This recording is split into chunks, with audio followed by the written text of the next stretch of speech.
Unexpected wisdom, $1 million. Be still.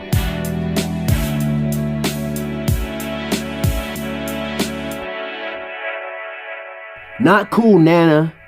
The weekly thought I'd only say in my mind, never out loud, to our loving plus mean-spirited matriarch when we arrived for our weekly visit after Sunday church service. Nana Carroll, my great-grandmother, insisted that we always do this ritual. Sit down, be still for 5 minutes, 300 seconds?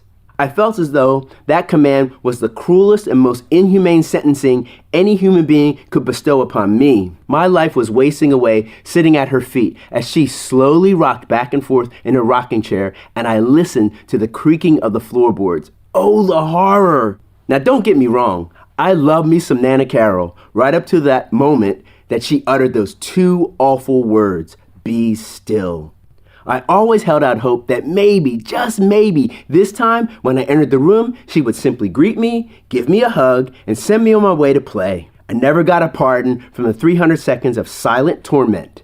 Complete cessation of all fundamental, innate, and unavoidable reflexes of a young human being. No movement. I had lots of wiggles.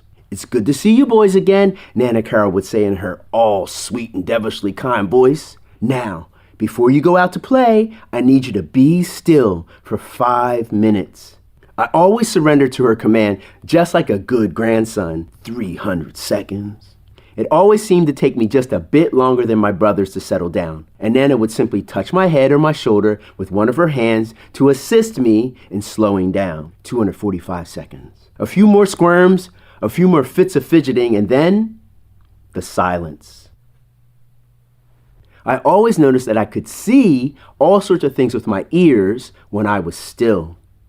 Everything going on in the room and beyond it could be seen. The floorboard straining to support all of us in the tiny room. The creaking of a chain-link fence leading to a neighbor's yard being opened, undoubtedly by another kid from Brook Street enjoying a day of play and fun. 180 seconds. Pop-Pop's deep, warm voice bellowing out a story to his brothers about a sporting event he watched recently. I could smell coffee wafting through the cracks in the wood of the floor. I could hear my brother's stomach growling like an alley cat, but I dared not laugh out loud for fear of having to restart our 5-minute sentence. 165 seconds and counting. I could hear the kids outside having a great time without me. Bikes, screams of joy from a big hit in a stickball game that I was missing. The pounding of a ball undoubtedly getting ready to be swished through a makeshift hoop made out of a milk crate were all moments calling out to me, and I couldn't respond. 120 seconds of stillness left to bear. Now I know I could have been a more willing participant, but I was a hard head makes for a soft behind boy. I thought visiting with Nana Carroll was nothing more than an inconvenience, and the act of her stealing my 5 minutes was unfair and cruel, and there was absolutely no value attached to it. It wasn't until I was much older that I realized why Nana Carroll put us through this ritual. It wasn't meant to be mean-spirited at all.